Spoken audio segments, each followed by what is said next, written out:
So, this is Rob McDonald with NorCal Beat, and I'm here with Charles Clark, and Charles owns Advantage Signs and is also putting together a gallery next door. And you've been having the open every hump day, Wednesday evenings. Every Wednesday, yes. Yeah. Hump day means Wednesday. Right, everybody knows Just that because we get over the hump of the Well, week. I've actually had a couple of people want to know what I meant by that, believe it or not. Well, of course, they never worked in an office where everybody says, finally it's hump day, and now on to Friday. Yeah, so it actually has nothing to do with humping. No. Sorry. Well, I mean, yeah, it doesn't. Of course not. But that doesn't mean that people don't use it just because it sounds cool. Yeah, exactly. Exactly. Play on words, a play on words. So, you're planning another event this coming Wednesday? I have no idea. You know, it's really exciting to see how much talent I've been gathering up by doing it every week. Mm-hmm. So, you know, I'm looking for all kinds of acts besides visual art. You never know who's going to come and surprise us with whatever they do. Yeah. I had two belly dancer friends of mine come last night that was last minute. Had no time to really make an announcement. Guy Haley, who is a new artist in my gallery, has been painting a mural for the last 3 events. So people could go up and watch him paint the mural. Right. And then I've been meeting all these techno artists through my friend Brian, who lives in Chico, who's a techno artist in that genre of music. And they've been coming and playing their tracks and their music, and we're going to start getting a better sound system for the top floor to celebrate that art form, which is new to me. You know, we went to San Francisco. I took well, is it really new if you think about Emerson, Lake and Palmer and all that they did?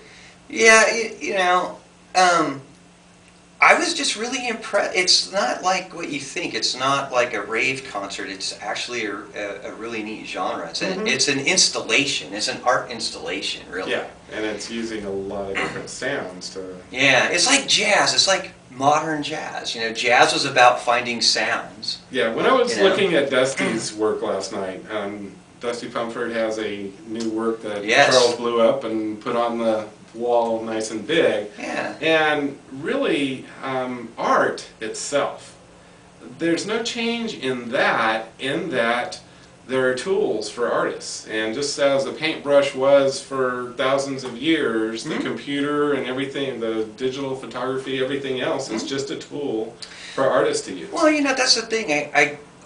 Young apprentices that I have taught, you know, my skills to, this is what I tell them, you know, when you're young you should explore all tools and all mediums.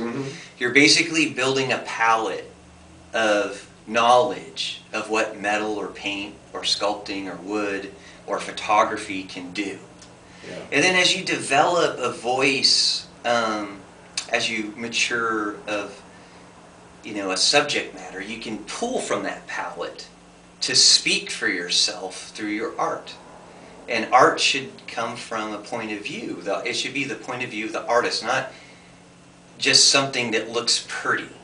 You know, I can make pretty things all day, but I'm not about surface. The artists that I have in my space, and we have a lot of depth to our work. There's messages behind it. Well, this picture represents my generation as being a bunch of zombies to the world and how we aren't motivated to do anything with our lives. And it's basically a piece that shows that we are zombies to technology and how we're obsessed with technology and we can't get our butts off the couch and do anything with ourselves. And so this is kind of a piece to try to inspire my generation to show, like, what are we doing? We're just wasting away, getting drunk, partying, playing video games, eating junk food. Why not do something better with your life? That's kind of this piece, and that's what it represents. Yeah, and is this your first major photo shoot as far as this extensive a setup? Well, I wouldn't say it's my first. I've done a lot of big photo shoots like this. I do them most of the time I do, they're called workshops, and I'll get a bunch of photographers together and we'll do a big setup like this.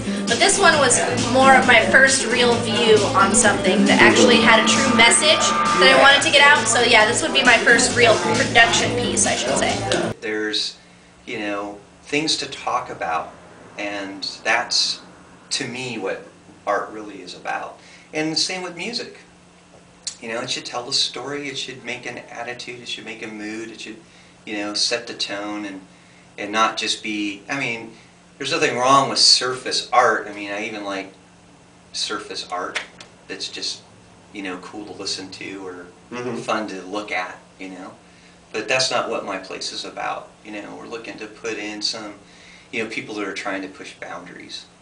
So this is Rob McDonald with NorCal Beat. I'm sitting here with Burton King, and he has been doing a lot of the art that is displaying at Charles Clark's studio.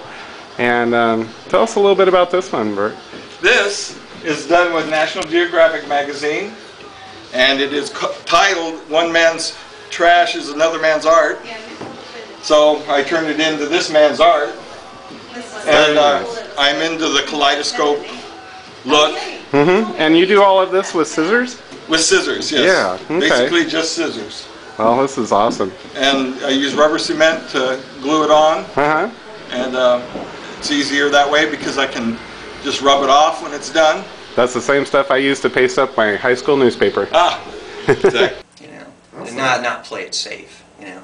Yeah, and I really enjoy coming to these because there's just a lot of artistic people to meet as well as all the art that they're creating. Yeah, you know, what a fun party last night. I gotta say, that was a really good event last night. Yeah. There was a lot of really cool people that showed up. It's really neat to see how excited they leave and how excited they are to be there and how long they stick around. And I gotta say, this was our 6th event. And me and Burton were talking about we need to get a guest book to actually log. That would be a good idea. But you know, we've had to show it to at least 300 people by now in 6 shows, which who knew? You know, and it's all Facebook. Right. I mean, it's all on Facebook. I mean, if you're not on Facebook, you're not going to know what's going on, and I'm sorry about that, but I can't afford to tell you in any other form. You're going to have to get on Facebook. I keep trying to sell him ads, and he still hasn't been able to buy Yeah, starving artist, man. You're going to have to log on to Facebook if you want to participate. I'm sorry. You're going to have to, you know. Well, the next show is going to be a leap year hump day on the 29th of February. So yeah, we're going to have to come up with something creative for leap year. You know, I have to do like an apocalyptic show or something. I don't know. I don't know, the Day of the Lost. I don't know. It'll have to be something. Yeah, last night it was soup cans for Andy Warhol. That's, you know, I was really excited. It's so funny. You don't realize how many people read your posts. Yeah.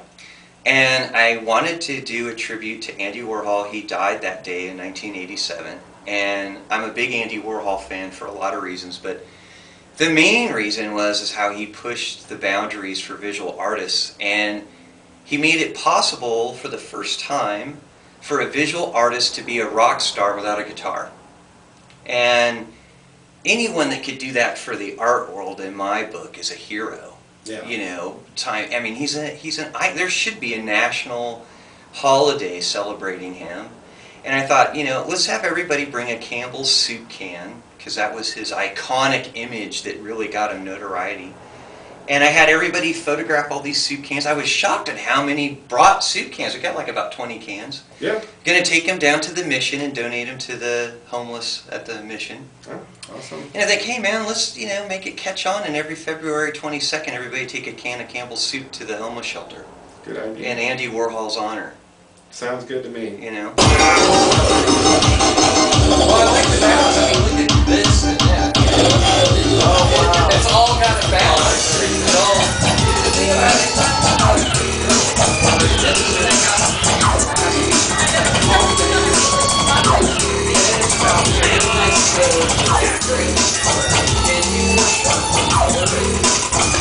And you gotta find the right person that